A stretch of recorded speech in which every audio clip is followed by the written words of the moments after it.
Stephanie Borowicz is the first woman to be elected to represent the 76th District in the State House of Representatives. A resident of Macohaton with her husband and three sons, Stephanie is a former fourth grade teacher and is a pastor's wife. She is a Republican and is a member of the Agriculture and Rural Affairs, Health, Human Services, State Government, and Veterans Affairs and Emergency Preparedness Committees. The 76th District has a population of just under 64,000 people and encompasses all of Clinton and parts of eastern and northern Centre County. The Press Community newspaper is pleased to welcome Stephanie Borowicz for an interview ahead of the November 3rd general election. Today's interview is being conducted by Mallory McElwain, a reporter for The Express. Mallory? Good morning. So we will just get right to it and answer as many questions as your time allows. Okay.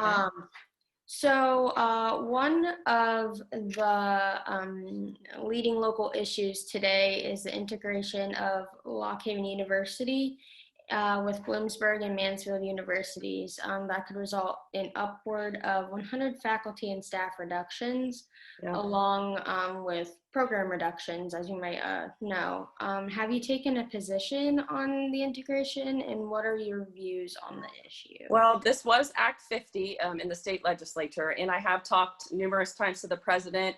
I was at Lock Haven University this week at a meeting with government officials, and we discussed the integration program, what that's going to look like. There is still a lot of details that I need to know about this integration system. But what we were told at the state level was, the state universities are kind of on life support, and something had to be done. And so, unfortunately, I think, the integration system was part of that solution to the state universities.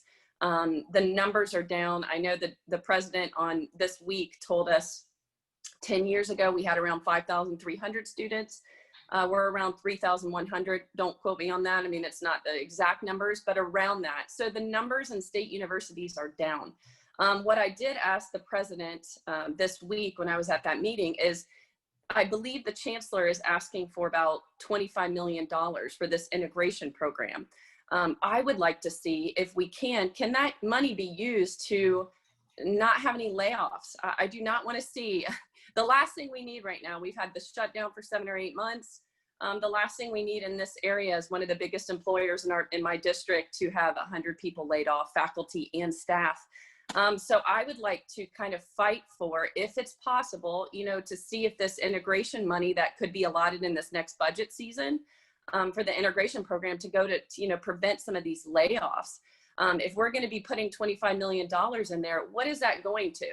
Why do we need 100 people laid off and professors? I had a great conference call and Zoom call with several professors from LHU last week. And they were just, issuing some of these concerns, as well as I had a, conference call with the chancellor. So unfortunately, things I think are coming to a head after, a decade of decline of state universities and the amount of enrollment, even though Lock Haven was actually up 1 student, the president told us. So even though there is, an increase, which even if it was just 1 student, at least we had an increase this year at LHU. And LHU was not, when I looked with the chancellor, LHU was not in the worst condition. We were kind of right in the middle of the pack, financially. We've really been taking steps and strides to expand. I think the president's done a great job. He had a 5-year plan, and now it's a 2-year plan with this integration system. So it's all kind of been thrown at them, and I know that this is kind of a hard thing to walk through. I also feel the same way. The last thing I want as a state representative is to see any faculty, any staff laid off right now. We can't afford that. We just got the unemployment rate down to 8.8%, under 10% in our district in Clinton County. And so I want to see that continue to decline, and I don't want to see any job losses. So I also talked to the chancellor about offering an early incentive retirement program. We did that at the state government level because we have a lot of people that could retire. And if we offer an incentive program, then it wouldn't be coming from faculty and staff that still have years to be a professor or be on the staff at LHU. So it's a very hard situation. I'm trying to talk to both sides, talk to the chancellor, talk to professors, and do as much as I can to advocate to not lose the jobs. And so, you know, it is a tough situation with the decline in the state universities. But, you know, what I heard this week when I went to the meeting at LHU was, you know, they want this to be a 3-in-1, an academic powerhouse. We'll still keep our name. We'll still be Lock Haven. We're not going anywhere, the president assured us, which is a good thing. But there is uncertainty in it. You know, what does this look like? And so I think there's uncertainty in anything that's new and that changes. A lot of times I know as I'm getting older, I don't like change. I don't like to see change, but something had to happen. The state universities were kind of on life support and the numbers have gone down. So we have to do something to change that. And I think we could offer students, you know, for the other programs, you know, we'll have more programs, we'll have more classes to offer. So I think in the long run, it could be a good thing. It could be an academic, I think the president called it an academic powerhouse, you know, with 3-in-1, giving us opportunities that we didn't have through Bloomsburg or Mansfield that we didn't have before with LHU. So I think we have to see it that way. There's so much more I need to learn. But you know, this is the path that we're headed, and I'm going to do all that I can to try to prevent, or at least just have the early incentive retirement programs to not have the, you know, the layoffs. So I'm doing all that I can in that. It's a tough situation. It really is. And it couldn't have come at a worse time with everything that we're dealing with the shutdown. It couldn't have come at a worse time. So I will continue to give you guys an update as we progress with this. Great, great. Do you support more funding for Lock Haven University and our state-run schools in general? Well, you know, like I said, they're asking for $25 million for this integration program. We're going to have to look at that and win this next budget season and see what that looks like. I certainly would, you know, support funding for this integration program, but I want to know what that plan is. You know, I've heard, okay, integration program, but what is the plan? Lay that out for me. What does that look like? You know, so how it's going to benefit our area. Will it prevent layoffs? Will it add jobs down the road? You know, how many jobs are you expecting to add with $25 million? So, you know, as much as I do support obviously funding the integration program, which is going to be vital in the next few years, I also want to know what that looks like. Where are the funds going to be going? Is it going to be going to things that are going to further Lock Haven? Is it going to be going, how much will Lock Haven receive? So these are all things I want to dig into as we go into the next budget season. It's going to be a lot of fun. I'm just being facetious, but budget season is going to be tough because of the COVID shutdown and revenues down at the state level too. So I don't know what that's going to look like, but yes, I want to dig in a little bit deeper and find out where this funding is going to go, especially in this new integration program. So yes. Great. Going along with that, have you talked to any officials at LHU besides like you said, chancellor, to ask what their specific needs are? Yes, I mean, I had a Zoom call with about 6 professors last week. So, you know, it really gave me both sides of the story. You know, I mean, to hear from the chancellor, he doesn't live here, and I respect the chancellor and what he's trying to do. I think he told me, he goes, I'm trying to save higher education in Pennsylvania.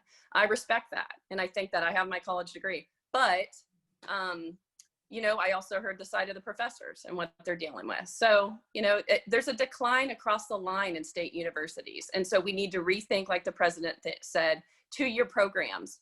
You know, the jobs that are going to be needed in this area. I have employers, Mallory, that are just looking for employees and they can't fill the jobs right now. First Quality, all of the Truck Light, I just met with them 2 weeks ago. They're looking for employees. So these jobs are sitting and waiting. And so colleges need to start offering, like Penn Tech, offering 2-year programs. Welding program, different things that we can offer at LHU that is, you know, right now in the environment that we're living in, because jobs are sitting and waiting, especially in our district. So, you know, revamping, looking at what we need to do, and it is important. And everybody knows that, you know, when you think of Lock Haven, it's Lock Haven University. So nobody wants that to go away. Nobody wants the state university to leave this area. It's just a matter of changing and seeing the environment that we're living in, what we need to do to help LHU be successful. Yep. On the topic of state grants, do you support them to be given to organizations, municipalities, institutions for betterment projects as a mean of providing taxpayers with a return on their tax dollars? So funny you bring that up. And I find that's funny. The Express asked me that because I get completely bashed and I'm totally against state grants. So that's so funny. I'll leave it to the Express to ask me that. If I didn't believe in state grants, why would I work for Snowshoe to receive $125,000 for clean water that has not been dealt with for years now? Years. Monument.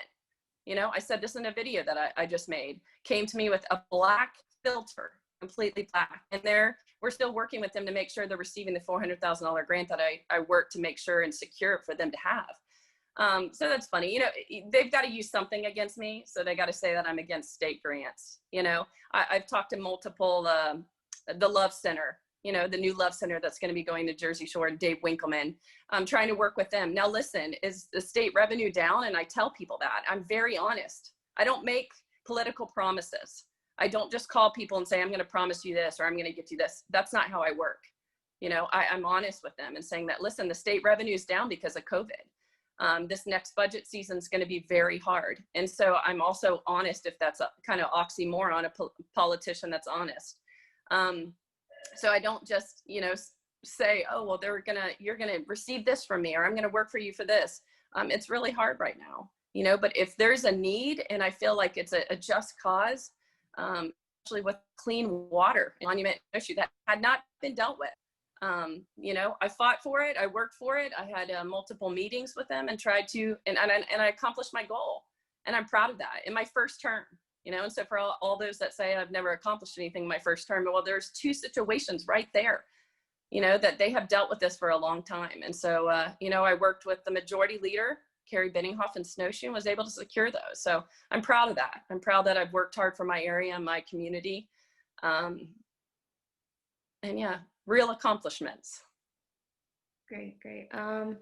Clinton County is seeing a stagnant and in some cases decreasing population. What would you do to attract more people here, especially during this work at home kind of period?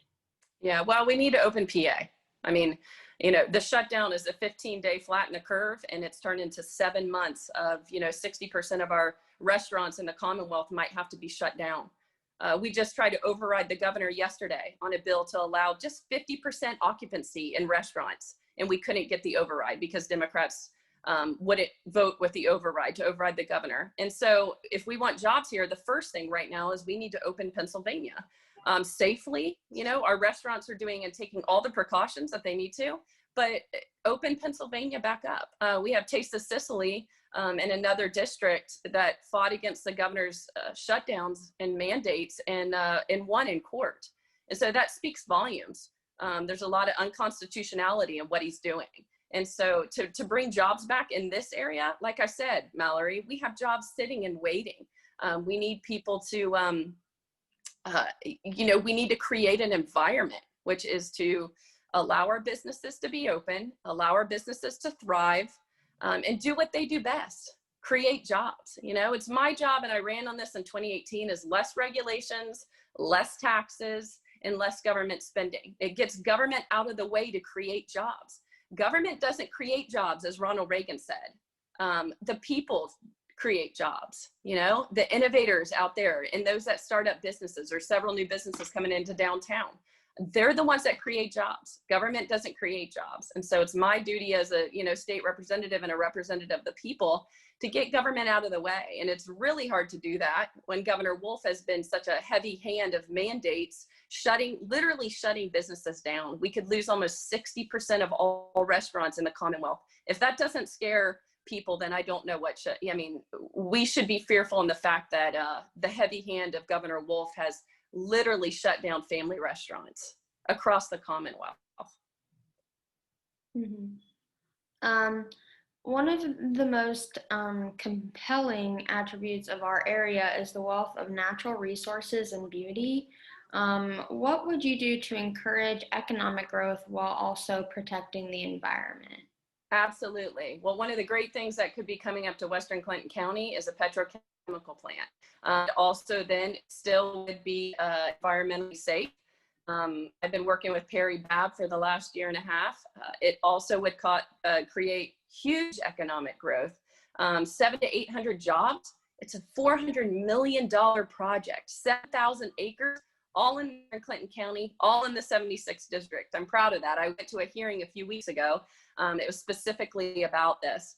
It could create huge economic growth and still is friendly to the environment. Perry Babb, I've been working with him. So hopefully, we could see that become a reality, and that would create, I believe, 700 to 800 temporary jobs and 200 to 250 permanent jobs in Western Clinton County, which would be a great thing for that area, Renova.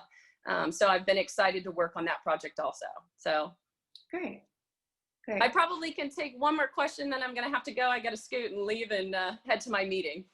Okay. I guess because this would be your last question, what other local issues are near and dear to you? Gosh, there's been so many. Obviously the shutdown is one. I'll just go through all the things I kind of been dealing with. The ATV trails, we have a mining project. We're trying to work with DCNR to make sure that it doesn't shut down the Whiskey Springs Trail, to try to make sure that that's not closed down for 2 to 3 years. So I've been working with Henry Sorgan on that. LHU, the Bucktail Bridge is huge. I've been zooming in with the Chapman Township meetings to try to find them funding for that bridge, because it was a circumstance we didn't know. They went ahead and started the bridge project. They had the funding for it, and then an underlying condition in that bridge is going to cost an extra, I think, $300,000. So trying to work with Chapman Township, and the shutdown. I would say the shutdown has been, when it first happened 7 months ago, working with businesses. Like I said in my video, a 500 bike race up in Western Clinton County was going to take away $90,000 of revenue in our district, and I worked to have that open, and we were able to keep those monies in our district, $90,000, and have that bike ride continue. So just everything that's going on in our community, I'm involved in. And sometimes people, certainly the papers don't always show that. And sometimes, my press releases are on page 7, page 6. And so sometimes the papers don't, not sometimes, oftentimes the papers don't show that. And I hope that can change, Lord willing, if I have a second term, so that we can work together for the betterment of our community, the betterment of the 76th district, because I've been working hard. I care about the community, I care about the Commonwealth, and I care about our nation. And I've worked every day since the first day I was elected in 2018, and I never forgot about the people. And the people have been on my mind, and my constituents, from the minute that I was sworn in and took office. And that's what I'll continue to do in my second term. And I hope that the papers will kind of find a way to, work with me, not against me. It's hard when, sometimes the bias is evident, but, I'm willing to throw an olive branch and see us work together for the betterment of our community. So thanks, Mallory. Yeah, thank you. You have a great day. You too.